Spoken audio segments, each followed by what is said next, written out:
Halo Agnes, Iya, kamu halo kamu Bang. bukan Agnes Monica, tapi kebetulan nama kamu mirip aja ya.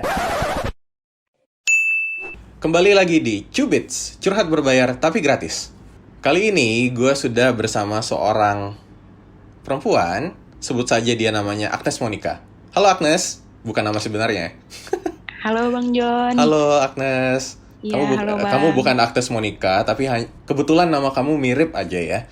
Gue takut tiba-tiba gue diserang fansnya Agnes. Gue bukan haters kok, gue pernah nonton Agnes dan kayak gila, menurut gue dia keren banget. Itu disclaimer dulu di awal. Oke, anyway, Agnes kamu lagi ada apa nih? Mau curhat apa? Jadi, eh mau curhat nih Hmm, soal. Jadi gue ini sekarang lagi positif COVID. alright. Udah 1 mingguan lah. Mhm.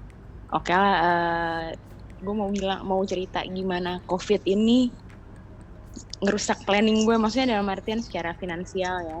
Hmm, Jadi, gue tenaga kesehatan. Gue cukup beruntung saat ini posisinya gue bisa dapat perawatan. ya. Tapi gue mau bicara soal komplikasi selanjutnya yang maksudnya bukan komplikasi, hal-hal di luar si faktor perawatan gue ini yang merusak rencana gue Kayak gimana selanjutnya tuh? gitu loh. Jadi gue sampai akhir tahun gue sudah punya planning, dana darurat gue aman nih Ya, untuk ngadepin beberapa bulan ke depan. ya, Sebagai info aja ya Bang ya, gue sandwich generation, gue punya anak right. satu, suami gue kerja di swasta, gue punya orang tua dengan komorbid. Ya, Untuk awal diagnosa COVID sendiri aja nih, setelah gue terdiagnosa, gue harus tracing dong keluarga gue. betul. Nah itu aja untuk tracing, baru tracingnya aja nih, gue udah habis 5 juta, baru tracing awal loh. Belum untuk menyediakan semuanya, obat-obatan. Kemudian setelah gue isolasi, gue sih untung masih karena gue tenaga kesehatan, tempat kerja gue menyediakan gue tempat dan gue bisa dirawat dengan menggunakan jaminan dari tempat gue bekerja. Karena asuransi swasta tempat suami gue kerja nggak mengcover. Oke. Dan nggak ada asuransi lain? Nggak ada. Oke. Terus? BPJS. Kalau BPJS gimana? Ya sekarang rumah sakit yang menerima BPJS kebanyakan penuh banget. Right. Sedangkan gue nggak bergejala berat, gue bergejala ringan, pasti gue akan ditolak sama rumah sakit yang menggunakan BPJS. Ya.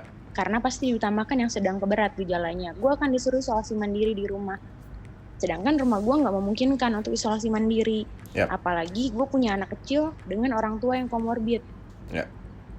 Itu pasti berat kalau mereka Itu semua di satu rumah? Satu rumah. Gue tinggal masih dengan di rumah orang tua gue karena nggak memungkinkan gue untuk ninggalin orang tua yang sudah lansia. Apalagi mereka harus kontrol dokter segala macam. Ya. Jadi gue sampai hari ini masih di rumah sakit. Sementara di rumah juga isolasi mandiri. Right. Gue secara perawatan sih untung semuanya ditanggung sama rumah sakit ya. Tapi kan gue memikirkan di rumah mereka isolasi, harus menyediakan makannya segala macem. Orang tua gue juga otomatis ART yang di rumah di stop dulu dong, nanti mereka terpapar. Ya. Itu kan nyokap gue nggak bisa dong terus-terusan masak, beli. Makan orang 4 berapa sih sehari, gila aja, lumayan. Ya. Dan terusnya seminggu kemudian weekend besok gue harus tracing lagi. Itu berarti totalnya hanya untuk tracing aja gue udah 10 juta nih habisnya. Right. Dana darurat gue untuk perhitungan gue dan suami baru terkumpul kurang lebih ya sekitar untuk 5 bulanan itu udah kepake. Ya. Sekarang dengan gue sudah dinyatakan negatif, tapi gue belum isolasi sampai 14 hari nih. Gue nggak berani pulang ke rumah. Gue harus cari tempat yang lain. Kalau di rumah semuanya aman? Di rumah gue alhamdulillah semuanya negatif. Oke. Jadi gue walaupun sudah dinyatakan negatif, gue belum total 14 hari isolasi, gue nggak berani pulang. Oke. Walaupun Berapa lama yang kamu butuhkan buat isolasi lagi?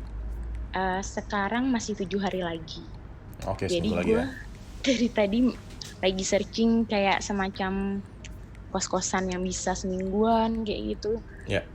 untuk jadi di sini gue baru sadar pentingnya bahwa gue terlambat untuk melek finansial, gue terlambat untuk tahu pentingnya asuransi. Gue merasa sudah cukup dengan punya asuransi swasta dari kantor suami. Ternyata itu nggak cukup. Belum karena orang tua harus isolasi mandiri, mereka kan nggak bisa kontrol ke rumah sakit. BPJS-nya nggak bisa dipakai dong. Berarti gue harus beli obat pribadi untuk orang tua gue. Gitu dong. Dengan kondisi pekerjaan suami gimana? Aman? Aman sih. Suami masih WFO. Sorry, WFH.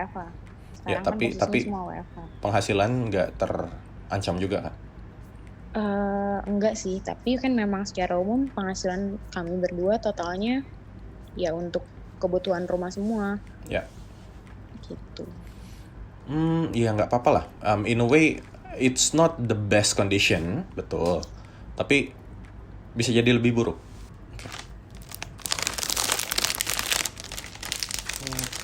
Udah ada gunting ya. Jadi, wafer tenggo. Mungkin kapan-kapan ini bisa dibikin sponsor ya, wafer tenggo gitu kan.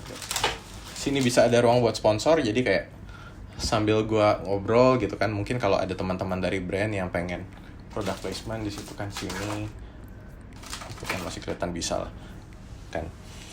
Dan yang penting kan sekarang kayak gini, kamu fokus dulu satu-satu lah, kamu fokus dengan hal yang di depan mata kamu dulu, jadi kayak kesembuhan kamu gitu kan, sehingga ketika kamu udah sembuh, oke, baru nih bisa mikirin hal yang lain lagi. Jangan malah lu sekarang lagi recovery, lo malah kebanyakan mikir, overthinking, jadi stres, gak sembuh-sembuh gitu. Iya, gue bukan ahli di bidang kesehatan, tapi I think stres itu berpengaruh terhadap proses penyembuhan lo gitu. Mungkin lo yang lebih ahli dalam hal ini. Dan di satu sisi juga gini, coba daripada fokus di masa depan yang masih belum pasti juga gitu kan. Masa depan yang masih belum pasti dalam artian gini, wah kalau misalnya penyakit gua tambah parah gimana? Wah nanti kalau gua harus keluar uang lebih banyak lagi gimana? Wah nanti kalau uang gua habis gimana, segala macam gitu kan. Lo malah jadi gelisah sendiri gitu loh. Gitu. Padahal sekarang mungkin ada berita baik yang bisa ada berita baik, yaitu lo sekarang udah negatif, right? Lo mungkin masih perlu isolasi, tapi at least that's one good news yang harusnya good news, tapi karena lo terlalu mencemaskan masa depan yang belum pasti itu, lo jadi tidak menganggap berita ini sebagai berita yang baik gitu loh. Nah jadi yang mau gue sampaikan ini lebih ke fokus satu-satu ke hal yang di depan mata lo. Dan ingat juga lo sebenarnya punya partner yang gue yakin juga suami lo juga akan membantu buat mikirin juga gitu kan, untuk penghasilan segala macam. Kalau bilang telat baru melek finansial ya nggak apa-apa lah. Lebih baik terlambat daripada tidak sama sekali kan. Toh lihat baiknya lo sempat mengumpulkan dana darurat meskipun cuma beberapa bulan ya, meskipun sekarang sudah terkuras mungkin habis, tapi at least it helps you survive gitu kan. Nah jadi lo bisa fokus di hal yang seperti itu gitu. Jadi kayak ya kayak ngelihat gelas setengah kosong setengah isi gitu loh. Kalau setengah kosong kan lo melihatnya kayak lebih lebih putus asa, kayak oh ini setengah kosong, tapi kalau setengah isi kan lebih ada harapan gitu. Nah kondisi lo ini juga lo bisa lihat seperti itu gitu. Dan it's okay gitu, terima aja keadaannya gitu. Dengan kita menerima keadaan kita sekarang kan kita jadi lebih bisa membuka pintu buat bersyukur gitu loh, dan jadi membuka pintu terhadap bahagia masuk. Iya, gue sih gini bang, kalau gue yang gue khawatirkan ya, gue sebagai tenaga kesehatan gue akan selalu beresiko untuk terpapar ya. Yang gue khawatirkan sebenarnya bukan kepada diri gue sendiri juga, gue mengkhawatirkan keluarga gue ya. Gila, gue baru gue aja segitu gue pakai ada tanggungan dari rumah sakit. Gue nggak kebayang kalau kemudian berikutnya kita nggak tahu nih pandemi di Indonesia ini kapan akan selesainya. Bener-bener hopeless banget kalau gue sebagai tenaga kesehatan ngelihat ini. Dan gue mikir kalau ini terjadinya kemudian adalah sama orang tua gue yang bener-bener sama sekali nggak punya jaminan kesehatan ya selain BPJS. Kalau suami gue mungkin akan masih bisa dibantu sama kantor ya pastinya. Kalau misalnya karyawan yang bermasalah pasti kan kantor akan ada bantuan ya. Tapi kalau misalnya itu terjadi sama orang tua gue mikir juga kayak mana nantinya. Gue nggak mungkin. Gue tahu sendiri perkiraan biaya perawatan kalau di swasta ya. Kalau gue mau yang ngasih yang terbaik buat orang tua gue akan lari ke swasta. Dan itu gue sudah jelas nggak akan bisa ngasih itu gitu loh. Dan itu benar-benar yang bikin gue stres sebenarnya. Ya itu, gue mikir kalau orang tua sama anak gue nih yang kena gimana gitu loh. Karena orang tua gue pasti kalau misalnya kena dengan komorbid, ngeri juga bayanginnya. Yang bisa kamu lakukan sekarang riset sebenarnya. Oke, gini deh. Jadi kita langsung action aja ya. Gua mungkin ini bukan tindakan terbaik, tapi mungkin kamu bisa ini bisa menjadi salah satu masukan. Nah, jadi ketika kamu bilang bahwa oke, kamu sebagai tenaga kesehatan kamu yang mempunyai risiko paling tinggi. Nah, berarti gimana caranya kamu bisa mendapatkan proteksi yang lebih double juga proteksinya. Dalam artian kayak mungkin kamu sekarang harus mulai cari asuransi. Gitu kan. Asuransi mana yang kira-kira bisa mengcover. Gitu. Ketika asuransi dari kantor suami ternyata nggak bisa, oh ya udah, berarti kamu harus cari asuransi sendiri. Nah, jadi dengan kamu cari asuransi sendiri, kamu tahu cost-nya berapa, kira-kira manfaatnya apa aja, apakah bisa melindungi atau enggak, minimal beban pikiran kamu tuh udah hilang gitu loh. Gitu kan dari tadi kamu mikir kayak, wah kalau misalnya gue terpapar lagi gimana gitu, dari segi biaya terutama kan. Nah, jadi ketika ada asuransi, kamu pastiin, oke, asuransi ini bisa mengcover dan gitu. Asuransi mana yang bisa mengcover, silahkan riset sendiri atau mungkin bisa tanya-tanya financial planner.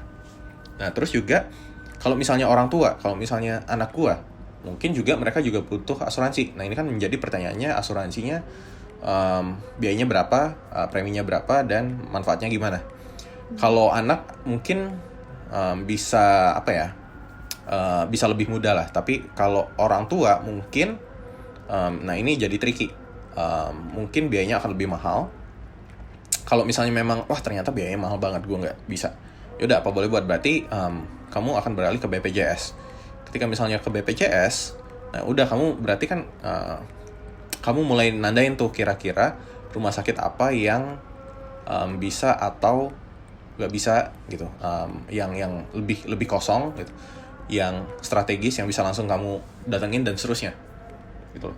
Nah, jadi coba bikin ibaratnya kayak di gedung-gedung gitu loh. Kalau misalnya terjadi situasi darurat, yang dilakukan pertama lari ke sini. Jadi kamu ada prosedurnya gitu. Jadi kamu mikirnya mulai sistematis. Ketika ada emergency, oke, yang perlu dilakukan ini. Mungkin nggak akan bisa cover 100%, tapi at least itu bisa mengurangi beban pikiran kamu lah, gitu kan. Sehingga kamu tahu, oke, kalau misalnya ada gini, oke, gue akan kayak gini. Kalau misalnya gue kena, oke, yang pertama gue lakukan, gue akan hubungi asuransi apa segala macam, gitu. Iya, benar juga sih. Betul. Jadi mungkin lebih tahu mau ngapainnya dibanding bingung mau ngapain. Karena sebenarnya pasti udah dari semenjak pandemi ya, gue udah mikirkan skenario terburuk. Kalau begini, tapi ketika kejadian ternyata banyak hal yang baru ketahuan, ya ampun ternyata harus ngurusin ini ya, harus gini ya gitu. Dan betul. Ya bener sih bahwa oh iya bener juga, berarti gue harus udah mulai nih nyari asuransi lagi sebagai tambahan untuk ini. Dan ya sekarang kepada BPJS lah gue bisa mengharapkan buat orang tua gue ujung-ujungnya. Dan memang harus ya udah cari tempat terdekat, rumah sakit yang terlengkap yang kira-kira bisa menampung palingan. Betul. Dan ya ketika sekarang pun kamu sudah ada pengalaman kasarnya yang tadi kan menurut kamu, oh ternyata kurang ini, ya udah tambahkan itu ke prosedurmu tadi. Jadi prosedurmu itu akan terus improve gitu loh. dan itu nggak masalah. Lebih dengan asuransi yang ya BPJS juga ya udahlah, it's okay, nggak ada salahnya juga. Gitu kan. Lebih baik sedikit daripada tidak sama sekali. Oke. Dan yang paling penting adalah fokus on your recovery. Jangan sampai malah makin stres terus nggak sembuh-sembuh gitu. Karena ya your family needs you. Oke, Bang John. Sukses ya. Ya, terima kasih semuanya atas kesempatannya ya. Ya ampun, grogi banget dari tadi. Alah. Iya, makasih ya Bang. Ya, sama-sama. Semoga cepat sembuh. Sehat selalu. Terima kasih. Ya.